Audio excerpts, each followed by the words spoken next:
Seigneur Père Dieu Tout-Puissant, nous voulons te rendre grâce encore et bénir ton Saint-Nom pour ce jour, Seigneur Père, que tu as fait. Éternel Dieu Tout-Puissant, tu avais prévu déjà avant même la fondation du monde, ce jour dans lequel, Seigneur Père, tu attirerais Karl, Seigneur Père, pour pouvoir passer des ténèbres à la lumière et entrer dans le royaume du Fils de ton amour. Père, nous te bénissons parce que tu as permis que cela puisse arriver et que son cœur, Seigneur Père, a été touché par ta parole et il a pris la décision de se tourner vers toi, Seigneur. Père, nous voulons te remettre la suite entre tes mains, que tu nous précèdes où nous allons aller pour, Seigneur Dieu Tout-Puissant, procéder au baptême. Père, que tu sois au contrôle de toutes choses, Seigneur Père, dès maintenant, Seigneur Père, jusqu'à ce que tout soit achevé selon ton plan. Père, que vraiment ton esprit nous conduise dans tout ce que nous allons faire, que nous n'accomplissions que ta volonté au nom de Jésus-Christ. Amen. Amen. Donc nous allons partager quelques mots sur le baptême, comme ça quand on va aller, ça sera juste pour procéder justement à l'immersion. Si on prend dans 1 Pierre vers la fin, pas loin d'Apocalypse, 1 Pierre chapitre 3,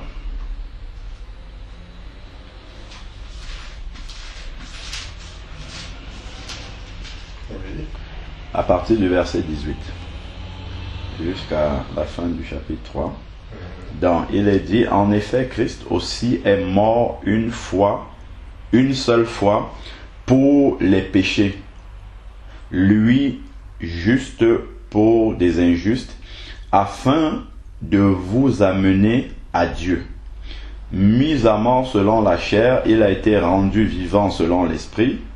Par cet esprit, il est aussi allé prêcher aux esprits en prison, qui avaient été rebelles autrefois, lorsque la patience de Dieu se prolongeait au jour où Noé construisait l'arche, dans laquelle un petit nombre de personnes, c'est-à-dire 8, furent sauvées au travers de l'eau.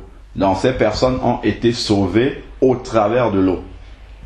Donc ça, c'est un premier indice sur justement la puissance qu'a le baptême, la puissance spirituelle, voilà, qu'il y a dans le baptême. Par contre, il faudrait effectivement que le baptême soit précédé, suivi, accompagné d'un ensemble de choses qui font en sorte que ce baptême-là puisse être valable. Parce que les gens qui étaient dans l'arche avec Noé, qui ont été sauvés, ont dû prendre un engagement. Parce que, comme on le sait, on le lit dans Genèse 6, qui nous parle de l'histoire de Noé, et Genèse 7. En fait, Noé avait prêché pendant près de 120 années. Donc, beaucoup de personnes, quasiment la majorité, sinon la presque totalité des personnes qui l'ont entendu n'ont pas cru. Mais les membres de sa famille, à savoir sa femme, ses 3 fils, Cam, Cham et Japheth, plus leurs épouses, ont accepté le message, et c'est en acceptant le message qu'ils ont pris la décision de le suivre, parce qu'ils auraient pu se rebeller. On a par exemple le cas de Lot. Lot, je crois, c'est dans Genèse 19, où lorsque les anges sont venus pour détruire la ville de Sodome et Gomorrhe, les anges l'ont prévenu, lui ont dit, si tu as des membres de ta famille dans la ville, il faut que tu ailles les prévenir qu'il va avoir la destruction, il faut qu'ils sortent. Donc Lot est parti prévenir justement ces 2 filles ces filles qui avaient épousé des habitants de Sodome. Et pour les maris déjà de ces filles-là, il a paru plaisanter. C'est comme si c'était une plaisanterie pour eux. Donc ils n'ont pas pris au sérieux. Et les filles aussi ont suivi leur mari. Par contre, il y a ces 2 filles vierges qui ont cru, qui habitaient encore avec lui, qui sont partis avec lui, et elles ont été sauvées. Donc le fait qu'elles soient parties avec lui, c'est une adhésion en fait au message, justement parce qu'elles ont reçu cette parole-là de bon cœur, et donc elles ont été épargnées elles ont été sauvées, elles sont sorties justement de l'endroit où le jugement devait arriver. Donc ici, l'arche qui est une protection par rapport au jugement de Dieu qui est venu, donc ils ont été sauvés au travers des eaux, mais ce salut-là est précédé justement d'une adhésion de cœur à un message. Voilà, donc c'est ça. Donc c'était la figure du baptême, verset 21, qui vous sauve. C'était la figure du baptême qui vous sauve. Donc c'est parce que effectivement ils ont été dans l'arche qu'ils ont pu être sauvés. Donc qui vous sauve, c'était une figure du baptême qui vous sauve à présent et par lequel on ne se débarrasse pas de la souillure de la chair. Parce que les Israélites en fait à leur époque, à l'époque de la loi, ils avaient des bains rituels en fait où ils se nettoyaient l'extérieur parce que effectivement une souillure physique du corps était spirituelle aussi pour eux, quoi. C'est-à-dire que ça te souillait devant Dieu. Voilà pourquoi, par exemple, si tu touchais un mort, par exemple, tu étais impur pendant 7 jours. Parce que justement tu avais une odeur de mort sur toi. Voilà, donc c'était un peu comme ça, c'était vraiment dans le domaine physique. C'est pourquoi effectivement, pour que il n'y ait pas une confusion par rapport justement à ces bains, je crois d'ailleurs que Jésus dans Matthieu 15 est interpellé en fait par les pharisiens qui lui disent que tes disciples ne lavent pas leurs mains comme le dit la tradition avant de manger. Alors que nous on le fait, donc nous on respecte mieux la loi qu'eux. Et Jésus va leur dire non, c'est pas le fait de laver les mains qui purifie, c'est en fait l'état de votre cœur, c'est ce qu'il y a dans le cœur. Ce n'est pas ce qui entre dans la bouche qui souille l'homme, mais c'est ce qui sort. Voilà, exactement. Donc, en fait, ce sont toutes ces images-là qui renvoient justement aux pratiques de l'ancienne alliance où le fait de...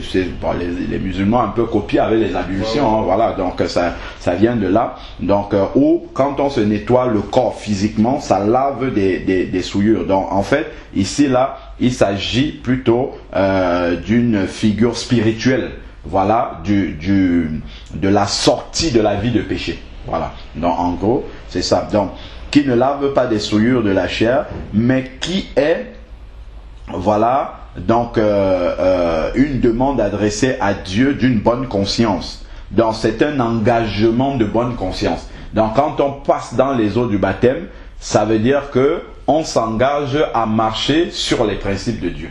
On s'engage à abandonner nos voies pour suivre Dieu. Parce que Ésaïe nous dit, Ésaïe 53, verset 6, je crois, nous dit que nous étions tous errants, chacun suivant sa propre voie. Donc, et puis, quand nous avons entendu l'appel qui vient de la croix, nous nous sommes détournés pour ne plus suivre notre propre voie, mais suivre celle que Dieu nous propose. Voilà. Donc, et ça, c'est un engagement volontaire. En fait, Dieu ne nous a pas forcés à le faire, mais nous avons reçu sa parole et nous avons compris que c'est cette parole-là qui va nous sauver. Voilà, donc je crois que c'est Jean 1, verset 12 aussi et 13 qui disent en fait que la parole de Dieu, à tous ceux qui l'ont reçue, elle a donné le pouvoir de devenir enfants de Dieu. Donc c'est ceux qui ont reçu cette parole-là de bon cœur qui vont devenir enfants de Dieu parce que cette parole-là va produire la vie en eux. Comme Jésus disait, mes paroles sont esprit et vie. Voilà, donc une fois maintenant qu'elles ont reçu cette parole-là de bon cœur, je crois que c'est encore dans Acte 2 au verset 41 ou 2 où il est dit que ceux qui ont écouté la prédication de Pierre le jour de la Pentecôte et qui ont reçu cette parole-là de bon cœur se furent baptisés. Voilà, donc c'est vraiment cet engagement-là parce qu'ils ont reçu cette parole-là. Acte 2 verset 41, ceux qui acceptaient sa parole de bon cœur furent baptisés. En ce jour-là, furent ajoutés environ 3000 âmes à l'église. Dans la version d'origine, c'est à l'église. Donc, en fait, justement, il faut recevoir cette parole-là de bon cœur. Et c'est cette parole-là qui apporte une transformation radicale dans notre vie, et le baptême vient simplement matérialiser cela dans le domaine physique, ce que la parole a déjà produit dans le domaine spirituel, et la venue de l'Esprit saint justement dans la vie de la personne qui a reçu cette parole-là dans le cœur. Alors, donc il y a un autre verset qui me venait à l'esprit, toujours là-dessus. Non, là c'est dans Tite. Tite, ça vient après Timothée. Après 2 Timothée. Tite chapitre 3. Tite chapitre 3, verset 3. Donc il est dit, car nous aussi, nous étions autrefois. Donc il y a un avant et il va y avoir un après. Voilà, exactement. Donc il y a un avant de passer par le chemin de la conversion et il y a un après. Et c'est le baptême qui finalise en fait le chemin de la conversion. C'est la dernière étape en fait.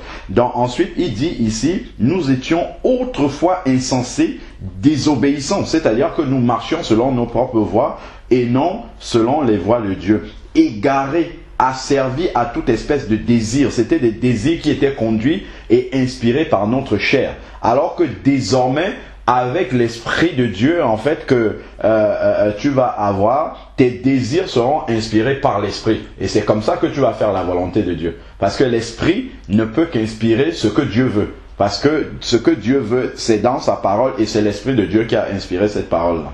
Donc ensuite, maintenant, il va dire toute espèce de désir et de passion, c'était les passions charnelles, vivant dans la méchanceté et dans l'envie. Ô Dieu, nous haïssant les uns les autres. Ça, c'est les caractéristiques de l'ancienne nature qu'on avait. Avant de connaître Dieu et de prendre cet engagement de bonne conscience là devant le Seigneur. Mais, lorsque la bonté de notre Sauveur et son amour pour les hommes ont été manifestés, lorsque la bonté du Seigneur pour les hommes et son amour, lorsque la bonté de Dieu, notre Sauveur, et son amour pour les hommes ont été manifestés, il nous a sauvés. Non parce que nous aurions fait une œuvre de justice, donc c'est pas parce qu'on mérite, mais en vertu de sa propre miséricorde. C'est-à-dire, miséricorde, c'est accorder le pardon, son pardon à quelqu'un qui ne mérite pas. Voilà, c'est ça la miséricorde. Donc, il a accordé par sa propre miséricorde, voilà, il dit, par le bain de la régénération. Donc, justement, le baptême va venir ici, en fait, compléter et achever le processus de régénération complète, qui lui-même suit la repentance. Parce qu'il faut une repentance d'abord avant, une adhésion de cœur, comme dit Romains chapitre 10, je crois, verset 9, qui dit que celui qui confesse de sa bouche, parce qu'il faut une adhésion verbale, celui qui confesse de sa bouche Jésus-Christ comme Seigneur et Sauveur et qui croit dans son cœur que Dieu l'a ressuscité d'entre les morts, celui-là sera sauvé. Voilà pourquoi souvent, avant de plonger quelqu'un dans les eaux du baptême, on repose souvent la question vraiment pour que la personne confesse de sa bouche, même si elle a déjà fait en privé avec le Seigneur. Donc le bain de la régénération et le renouveau de l'esprit, parce que l'Esprit Saint vient habiter dans cette personne-là et produit en fait une naissance nouvelle. C'est-à-dire que la personne reçoit un cœur nouveau complètement, avec une pensée nouvelle, avec une volonté de plaire à Dieu. C'est comme une petite voix qu'on entend à l'intérieur de nous qui nous guide à chaque fois, qui nous dit ça, Dieu n'aime pas ça, ainsi de suite. Voilà. Donc, si on regarde au verset 11 du chapitre 2, toujours dans Tite, chapitre 2, verset 11, il est dit la grâce de Dieu, source de salut. Donc c'est cette grâce de Dieu qui a fait en sorte que Jésus aille à la croix pour les péchés des personnes que nous sommes, alors que nous étions encore des pécheurs. Jésus-Christ est mort à la croix alors que nous étions encore des pécheurs. Donc il nous a aimés avant même que nous ne nous tournions vers lui. Et il dit cette source de salut, la grâce de Dieu, source de salut des hommes, a été manifestée. Voilà. Dieu nous a fait grâce. Mais par contre, ce n'est pas parce qu'il nous a gratuitement pardonné que nous devons poursuivre notre vie comme nous voulons. Au contraire, c'est pourquoi il dit, elle, la grâce de Dieu, qui est la source du salut, cette grâce-là, parce qu'il nous a fait grâce, alors que lui, ça lui a coûté la vie, elle nous enseigne à renoncer à l'impiété. C'est-à-dire que notre repentance devienne effective de manière pratique. C'est ça l'engagement de bonne conscience. Donc, notre repentance doit devenir concrète dans la vie pratique de tous les jours. Dans la grâce de Dieu, quand je réalise que Dieu m'a pardonné, j'étais loin de lui, j'ai vécu en ennemi de Dieu, en ennemi de la croix, parce que je faisais des choses qui sont abominables aux yeux de Dieu, que malgré ça, il m'a pardonné au point de porter sur lui justement le châtiment que je méritais. Ça, je me dis, s'il est mort pour le péché, je ne dois que continuer à vivre dans le péché. Donc, elle nous enseigne à renoncer à l'impiété, au désir de ce monde. Donc, le monde va toujours nous communiquer des désirs qui sont contraires à la volonté de Dieu. C'est pour ça que 1 Jean chapitre 5, verset 19, nous dit en fait que le monde est sous la domination du malin. Donc tout ce qui est dans le monde est inspiré par le malin, et comme le malin sait qu'il lui reste peu de temps, il essaye d'amener le maximum de personnes avec lui dans son chemin large qui mène à la perdition. Donc renoncer au désir du monde et à vivre dans ce siècle présent d'une manière sensée, juste et pieuse. C'est-à-dire que nous devons vivre d'une manière justement complètement différente de celle des païens, avoir des aspirations complètement différentes de celles des païens. Et cette aspiration-là, en fait, est celle qui nous pousse à rechercher toujours à être dans la volonté du Seigneur. C'est ça qui est l'objectif le plus important de notre vie. Nous pouvons, parce que bon, les païens, eux, ce qu'ils vont rechercher, c'est d'avoir une belle maison, une belle voiture. C'est-à-dire que ils sont dans une échelle de valeur qui ne doit pas être la nôtre. Moi, je peux être privé de toutes ces choses-là, mais la préoccupation et l'aspiration profonde de mon cœur, ce qui me donne la paix, c'est le fait que je sois en communion avec Dieu, que je sois dans la volonté de Dieu. Mais ce ne sont pas les préoccupations charnelles de la terre, les besoins charnels de cette terre qui doivent m'apporter la paix lorsque c'est satisfait. Non, si j'ai tout ça et que je ressens par l'Esprit de Dieu qui est en moi qu'il y a un problème entre Dieu et moi parce que j'ai des péchés non confessés ou bien parce que je suis en train de pratiquer quelque chose que Dieu n'aime pas, c'est ça qui doit m'attrister. Voilà la nouvelle vie dans laquelle en fait l'enfant de Dieu s'engage. Si on prend 1 Jean, donc c'est après 2 Pierre là-bas, 1 Jean chapitre 3 versets 9 à 10. 1 Jean chapitre 3 verset 9 à 10. Il est dit que quiconque est né de Dieu, c'est-à-dire né de nouveau, ne commet pas ou ne pratique pas le péché. C'est-à-dire qu'il ne pêche pas volontairement. Pourquoi? Parce que la semence de Dieu demeure en lui. La semence de Dieu, c'est la parole de Dieu qui habite à l'intérieur de lui et qui est gardée à l'intérieur de lui par l'Esprit Saint. Voilà. C'est cette semence-là, parce que quand tu vas vouloir t'engager dans le péché, l'Esprit Saint qui habite en toi va te rappeler la portion de la parole de Dieu que tu t'apprêtes à transgresser. Et là, tu vas dire non, je ne dois pas le faire. Pourquoi? Parce qu'il va te laisser libre en fait. Il ne va pas t'empêcher, l'Esprit Saint, il va juste te rappeler. Et maintenant, comme tu as un engagement de bonne conscience, tu vas suivre ce que l'Esprit Saint te dit et non suivre ce que la chair te dit. Parce que ce que la chair te dit, la chair qui est inspirée par le malin, va te dire transgresse, c'est pas grave. Tu pourras demander pardon après. Tu vois? Mais par contre, le Saint-Esprit va te rappeler la parole de Dieu et ton engagement de bonne conscience que tu avais prise au moment où tu es passé dans les eaux du baptême. C'est ça qui va te pousser à faire ce que Dieu veut. Donc, tu ne vas pas pécher volontairement parce que la semence de Dieu demeure en lui et il ne peut pratiquer le péché puisqu'il est né de Dieu. C'est par là que se manifestent les enfants de Dieu et les enfants du diable. Ça, c'est ce que la parole de Dieu dit sur la différence entre quelqu'un qui est converti au Seigneur Jésus et quelqu'un qui ne l'est pas. Parce qu'il n'y a que deux royaumes. Soit le royaume de Dieu, soit le royaume de l'ennemi. Si on n'est pas complètement converti au Seigneur Jésus, c'est qu'on appartient à l'ennemi. Ça peut choquer un peu comme ça, mais c'est la vérité. Et maintenant, quand il parle c'est là qu'on différencie les enfants de Dieu et les enfants du malin.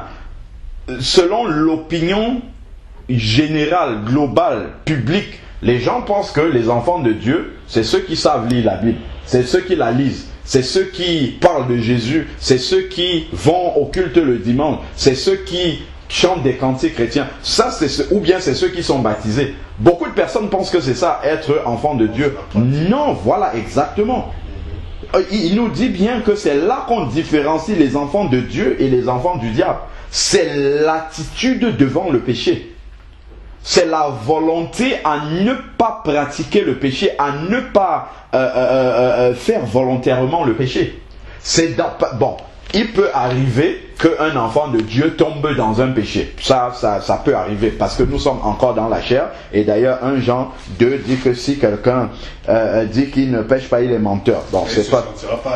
Voilà, exactement. Ça, c'est le signe que c'est un enfant de Dieu. Par contre, celui qui n'est pas enfant de Dieu, qui peut avoir... qui peut même être un pasteur, hein? Tu as des pasteurs qui mettent la main dans la caisse sans être gênés. C'est là justement, en fait, qu'on voit celui qui est réellement un enfant de Dieu de celui qui ne l'est pas. Ça ramène à l'engagement de bonne conscience initial. C'est-à-dire que celui qui va se sentir accusé dans sa conscience parce qu'il n'est pas en communion avec Dieu, parce qu'il a fait quelque chose que Dieu n'aime pas, c'est lui qui est un enfant de Dieu. Et celui qui n'est pas repris dans sa conscience alors qu'il a fait quelque chose que Dieu n'aime pas, ça veut dire qu'en fait, il n'y a jamais eu d'engagement de bonne conscience. Parce que c'est la rupture de l'engagement de bonne conscience, du contrat qu'on avait fait avec Dieu, qui nous attriste. Si ça ne nous attriste pas, ça veut dire qu'on n'avait pas pris d'engagement avec Dieu. Et donc on est un enfant du diable, on n'est pas un enfant de Dieu. C'est justement pourquoi c'est le témoignage de notre vie après la conversion qui montre l'authenticité en fait de notre conversion au Seigneur Jésus. C'est ça qui va montrer pratiquement que nous sommes un enfant de Dieu. Donc il dit ici, quiconque ne pratique pas la justice n'est pas de Dieu, parce que la justice c'est un des standards, en fait, une des caractéristiques vraiment de Dieu. Donc il faut aimer et vouloir aspirer, pratiquer les mêmes choses que le Seigneur. Voir les choses comme Dieu les voit. Bon, évidemment, au début, on ne va pas tout voir comme Dieu parce que c'est une marche progressive, comme un enfant qui vient de naître, qui marche, qui tombe, qui se relève, qui va passer du lait naturel, du lait maternel au lait premier âge, deuxième âge de croissance, ainsi de suite. Donc c'est un apprentissage, mais l'engagement du cœur doit être complet, total. Donc non plus que celui qui n'aime pas son frère. Voilà. Donc ensuite, maintenant, il va dire également un autre aspect important, 1 Jean 5, verset 18, qui est très important, parce que le baptême qui vient conclure la nouvelle naissance, donc lorsqu'on devient un enfant de Dieu, on passe dans les eaux du baptême, ainsi de suite, il y a une délivrance qui s'opère. Délivrance parce que le Seigneur nous fait passer en fait des ténèbres à la lumière, du royaume de Satan au royaume de Dieu. Il nous transporte dans le royaume du Fils de son amour. C'est Colossiens 1 verset 13 qui le dit. Et ensuite il dit ici, nous savons, verset 18 là, 1 Jean 5 verset 18, nous savons que quiconque est né de Dieu ne pratique pas le péché. C'est ce qu'on a déjà dit là-bas précédemment. Mais celui qui est engendré de Dieu se garde lui-même. Donc il va se prémunir, il va en fait travailler sa relation avec Dieu, écouter la voix du Saint-Esprit qui lui parle sur ce qu'il est en train de faire, qui peut ne pas être la volonté de Dieu. Ça, c'est se garder lui-même. Donc il se garde lui-même et le malin ne le touche pas. Dans le fait de vivre dans la sanctification, c'est-à-dire loin du péché, ferme les portes à l'ennemi. Ne donne aucun accès à l'ennemi dans notre vie. Donc quand l'ennemi vient bousculer notre vie, toucher à certains aspects de notre vie, c'est parce que nous lui avons laissé. En tout cas, quand le péché va forcément ouvrir un accès à l'ennemi dans notre vie. Donc, vivre dans la sanctification est également une protection que nous recevons de la part du Seigneur. C'est une manière de nous garder. Finissons maintenant dans Acte 26, verset 19, où il nous est montré justement le processus en fait par lequel nous nous convertissons, nous arrivons à devenir enfants de Dieu. Il dit, en conséquence, roi Agrippa, je n'ai point désobéi à la vision céleste. C'est Paul qui parle au roi Agrippa et raconte comment est-ce que le Seigneur l'a appelé à devenir apôtre. Mais à ceux de Damas, d'abord, puis Jérusalem, dans tout le pays de Judée, puis aux païens. Donc, il donne le standard mondial de la marche, en tout cas de la démarche pour devenir enfant de Dieu. Il dit, j'ai prêché, j'ai annoncé, la repentance. C'est par là que ça commence. Proverbe 28, verset 13, celui qui cache ses transgressions ne prospère pas, mais celui qui les confesse et qui les délaisse. Confesser et délaisser. Confesser et prendre l'engagement de ne plus faire. Voilà. Donc, 1, la repentance. 2, la conversion à Dieu. Une fois que je suis repenti, je dois m'engager à ne plus suivre le chemin large sur lequel j'étais, mais de me détourner pour suivre maintenant le Seigneur. La conversion à Dieu. Et maintenant, une fois que je suis converti à Dieu, il y a quelque chose qui doit attester que je suis réellement converti à Dieu avec, on peut dire, suivi de la pratique des œuvres dignes de la repentance. C'est-à-dire manifester une vie nouvelle, complètement nouvelle. Voilà. Et lorsque Jésus était sorti des eaux du baptême, comme on peut le voir dans Luc 3, il y a justement l'Esprit Saint qui est descendu sur lui pour se poser sous la forme corporelle d'une colombe. C'est Luc chapitre...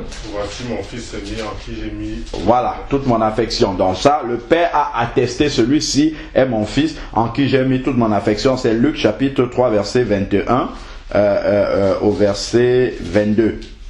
Tandis que tout le peuple se faisait baptiser, Jésus fut aussi baptisé et donc Jésus est juste venu montrer le modèle pendant qu'il priait, le ciel s'ouvrit et le Saint-Esprit descendit sur lui sous une forme corporelle, comme une colombe.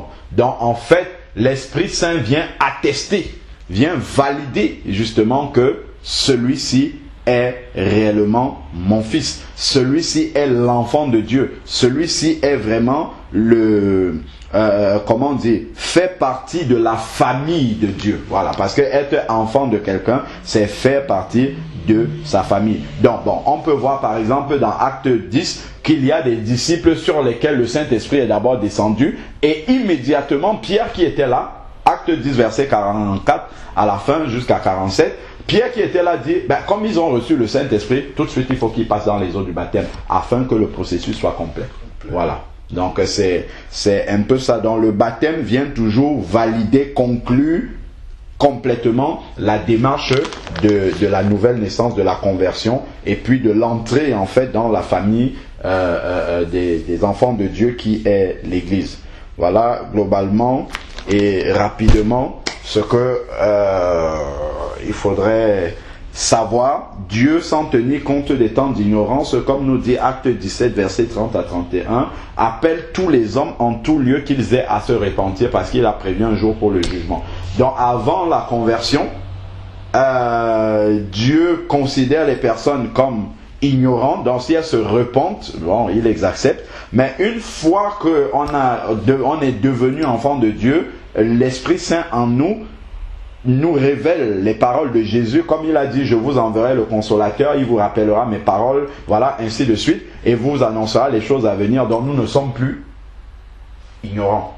Nous sommes maintenant responsables des paroles que nous avons reçues. Donc le Seigneur ne nous considère plus comme ignorants, mais il nous considère comme responsables. Donc voilà pourquoi, s'il nous arrive de tomber, tout de suite, on doit se mettre à genoux devant le Seigneur pour lui demander pardon et il ne faudrait pas que cela soit volontaire. Voilà, dans la marche du disciple. Et une fois maintenant qu'on devient disciple, acte 2, verset 42, parce que là on a lu le 41, qui nous a dit que tous ceux qui ont accepté la prédication de Pierre de bon cœur se sont fait baptiser. Et immédiatement après 42, il nous est dit, il persévérait dans l'enseignement des apôtres. Donc c'est ça qui vient tout de suite après. Une fois qu'on devient disciple, après s'être repenti, passé dans les eaux du baptême, c'est de persévérer dans les enseignements des apôtres. Ça c'est 1.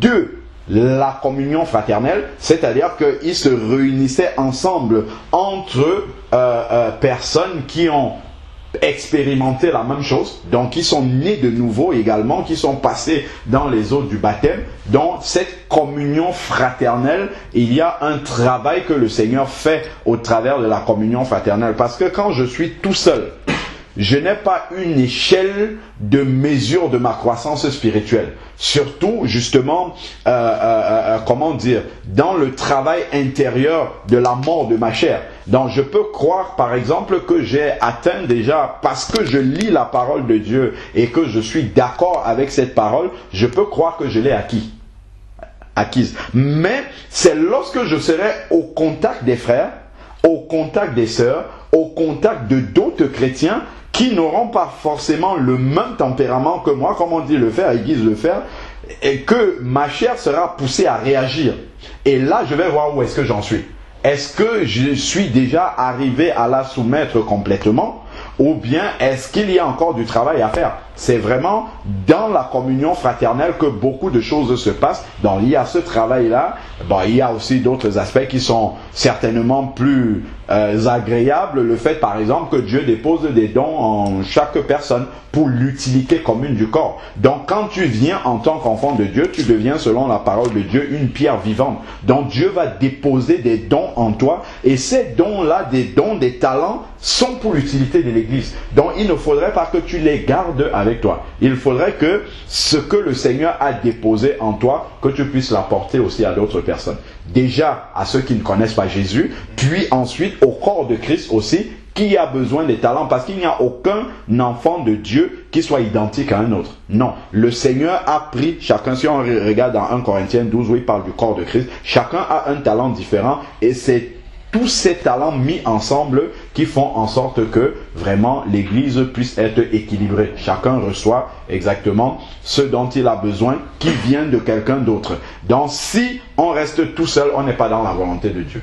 Bon, donc il faut prier effectivement pour que le Seigneur te mette en connexion là où tu es avec des bien-aimés qui ont compris la parole de Dieu, parce qu'on doit être basé aussi sur la vérité. Il faut pas aller se réunir juste parce que non, c'est la base, ça doit être la vérité. Donc priez pour que le Seigneur te mette en connexion avec des saints de Dieu qui ont reçu la vérité également, avec qui tu vas persévérer et avancer. Ensuite, il dit l'enseignement des apôtres, la communion fraternelle, la fraction du pain. Parce que Jésus, quand il a institué le repas du Seigneur, il a dit, vous ferez ceci en mémoire de moi. Donc il y a un moment où il faut partager le pain et le vin dans le cadre d'un repas pratique, dans le cadre d'un vrai repas, pour se souvenir en fait de la mort et la résurrection du Seigneur. Bon, on s'en souvient tous les jours, hein, on doit s'en souvenir tous les jours, mais s'il a dit de le faire, c'est qu'il y a également une puissance qu'il déploie en fait dans notre marche avec lui au travers du repas du Seigneur et les prières. Donc dans les prières, bien sûr, quand on est tout seul, on prie, on intercède, ainsi de suite. Mais quand on est dans la communion fraternelle, il y a d'autres sujets de prière en fait qui vont arriver, qui sont les fardeaux des autres que nous devons porter. Comme Philippiens 2 dit, que chacun, au lieu de considérer ses propres intérêts, considère aussi ceux des autres. Donc c'est comme ça que, justement, on va commencer à porter les fardeaux les uns des autres, ainsi de suite. Mais si on est tout seul, oui, c'est vrai qu'il y a les fardeaux de la famille, il y a les fardeaux d'Israël, il y a les fardeaux qui viennent comme ça. Mais si le Seigneur dit qu'on doit demeurer dans la communion fraternelle, c'est parce que même dans la communion fraternelle, il y a une certaine protection. Quand le Seigneur dit là où 2 ou 3 s'unissent dans la prière pour me demander quelque chose, je l'exauce, c'est parce que, par exemple, quand quelqu'un est tout seul, le malin sait qu'il est plus vulnérable. Parce que justement, bah, il peut être plus facilement séduit par les fausses doctrines, il peut être plus facilement attaqué même spirituellement s'il n'est pas vraiment ferme et réveillé, parce qu'il peut ne pas avoir une vie spirituelle constante, parce que voilà, tout seul on est toujours un peu plus paresseux que si on a la motivation du groupe, alors que là, quand quelqu'un est dans une communion fraternelle, dès qu'il a un souci, les frères, les sœurs, priez pour moi pour tel sujet, ainsi de suite, et il se sent fort. Quand il arrive, il est peut-être un peu découragé, mais il y a toujours un qui va avoir une parole d'exhortation, d'encouragement, ainsi de suite. C'est pourquoi le Seigneur a prévu qu'on puisse marcher tout ensemble. Et quand il parle du corps de Christ, si tu vois par exemple, si dans mon corps je j'ôte un doigt, je le laisse par terre, le doigt, au bout d'un moment, le fait de ne pas être irrigué par le sang qui arrive, qui est pompé depuis le cœur là, va mourir parce qu'il est tout seul, il est isolé.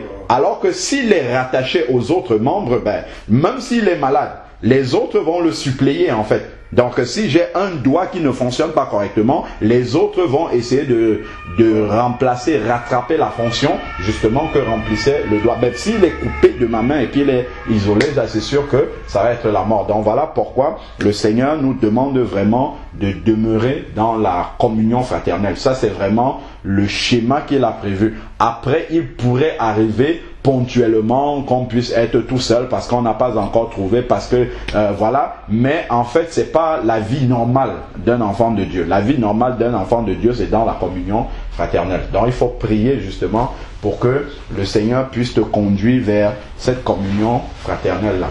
C'est vrai qu'à Orléans, je connais un frère qui est là-bas. Bon, après on pourra en parler.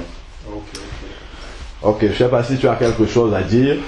Sinon, on va prier, on va partir. Oui. Je bénis vraiment le Seigneur pour cette journée. Amen. Parce que c'était vraiment un désir de mon cœur. Gloire à Dieu.